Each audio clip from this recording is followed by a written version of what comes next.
Hello and welcome to one of my first major Kingdom Come Deliverance 2 videos, combat tips so you don't hate your life. Now I will say right off the bat that combat in Kingdom Come Deliverance 2 can be a bit unforgiving, as this clip from my early parts of my career kind of shows. Now this isn't necessarily mean that the game is super hard, but there are a lot of things that I think would help people that are kind of like new to the series. Like me myself, I'm new. So before we get into it, of course you get to watch me die in super undramatic fashion by getting stabbed in the chest. But let's begin.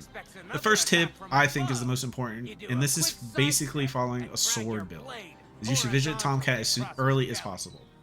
For your convenience, of course, I posted a map. He is located in the Nomad camp and is primarily I wouldn't go as far as to say he's primarily a source trainer, but he gives you mostly stuff that's revolves around the sword. But he teaches you basic combos and so on and so forth.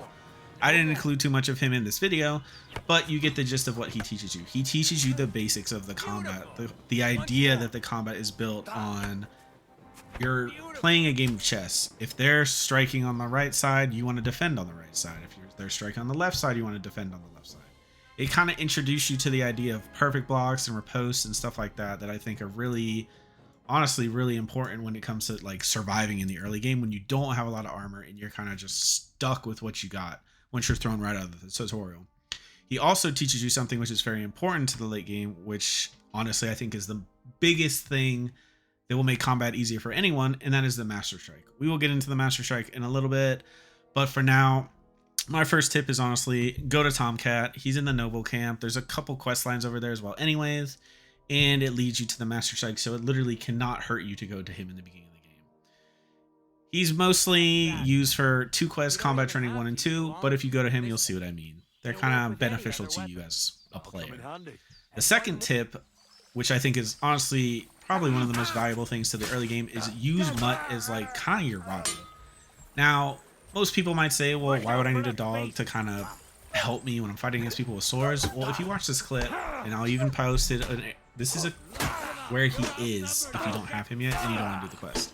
Easy enough, you can pause there if you need to, but the way I used Mutt in the beginning was, in this clip is a perfect example. I'm fighting the main named guy, which I think this was just a random bounty quest, and he is off keeping the bigger shielded guy kind of busy while I'll deal with the named character. Now granted, the named guy is kind of beating my butt, but at the end of the day, Mutt is over there distracting him, and at the end of this clip, I'm pretty sure he ends up killing him pretty much completely to the point where he goes off. Now, Mutt has a huge skill tree, much like the character itself, to where you can build him as defensive as you want him to, or you can make him as aggressive as possible. Me, personally, I had him, and I still have him around 25 hours in. I still have him as, like, when I'm going off, roaming in the woods, he's with me. Because at the end of the day, you never know when you're going to run into something like this. This was a quest that I didn't even know I was running into with a character that is kind of a pain to beat. But Mutt is off kind of dealing with the extra ones while I, deal with the named characters. I think he's extremely beneficial, and you can build his stats and his skills tree around the kind of way you want him to play. Do you want him to be super aggressive? You can. Do you want him to make people bleed and kind of like be more aggressive than anything else? You can. So my third tip is honestly something that I think isn't really... It feels obvious to say it out loud, and honestly even making just a specific area for it seems kind of redundant in itself, but I think this is one of the most important tips, is that is never give your back up and always watch your stamina. So this game has a very clear indication when you run out of stamina where your screen kind of flashes this like grayish blue, but the thing about your stamina running out in this game isn't only like you can't hit anymore. I mean, you're kind of stuck. Like if you overextend when your stamina is down, you're leaving yourself open to like a hit.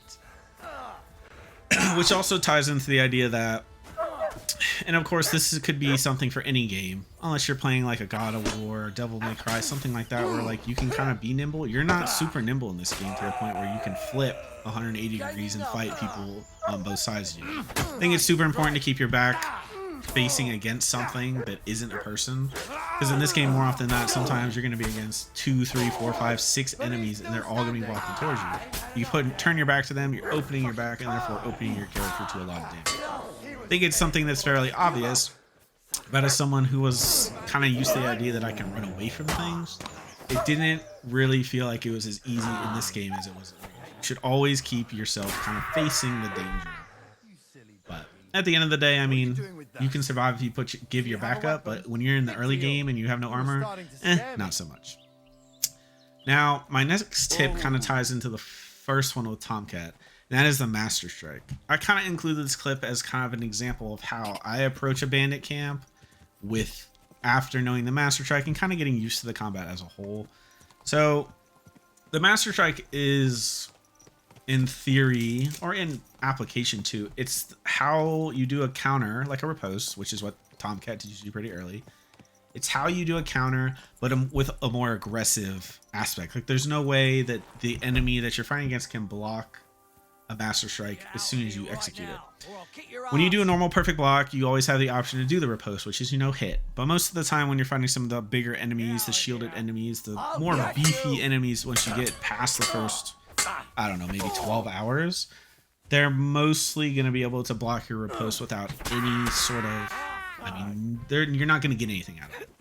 But as you can see by these clips, the Master Strike is, and you can go off based off the community in general too. It's honestly the most powerful thing in your in your stash as far as an ability. So the basis of it is, you always want to be fighting on the opposite side of a person that is squaring up with you, essentially. So if he's holding on his left, then I want to hold on the opposite. So like if you watch this gameplay, you can kind of see you always have to hold your sword on the opposite side, and that'll kind of leave it open, unless they bleed out like that guy did, like that guy did, of course. But the whole basis of it is, it's a counter that cannot be blocked. In a game like this, where you're fighting, shielded enemies and enemies with way more armor than you, it's super beneficial to have something that kind of maybe not makes fighting easier, but it makes it feel more fluid in the fact that like you're not always on the defensive, kind of just waiting for something. The Master Strike is, in my opinion, and once I figured out that it was something I could just use at any point without any kind of drawback, really does make the combat sort of fun, and that you can kind of weave your combos in and out, and it really makes finding some of the beefier enemies super easy, as opposed to just like you're beating them until their armor deteriorates and so on and so forth. Also, side note, which this is something I didn't know until about a couple days ago, and I have 20 plus hours in this game, is the little purple bar next to your health bar is the enemy's health bar. Now, of course, some of you are smarter than me and probably knew that, but it's nice to know that instead of just kind of guessing, you kind of can see what you have left.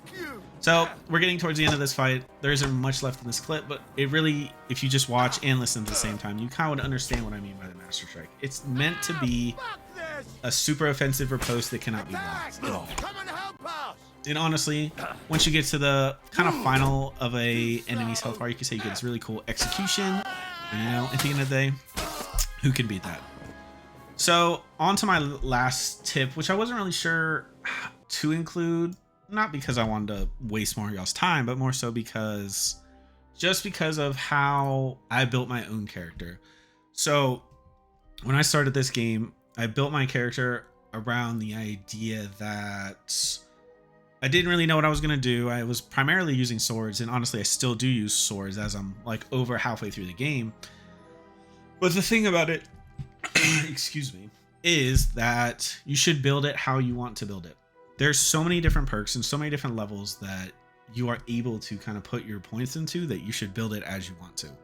This can be something as simple as there's a couple perks where you get more stamina when you're outnumbered, or you get more stamina based on how much armor you're wearing.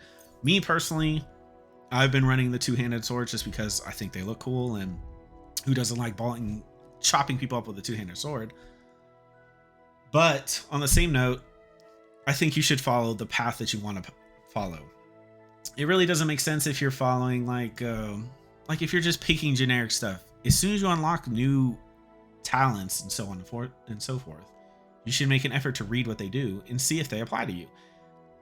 Do you want to feel beefier? Or do you want to feel more nimble? They have perks that make you do all of that without much investment besides a skill point.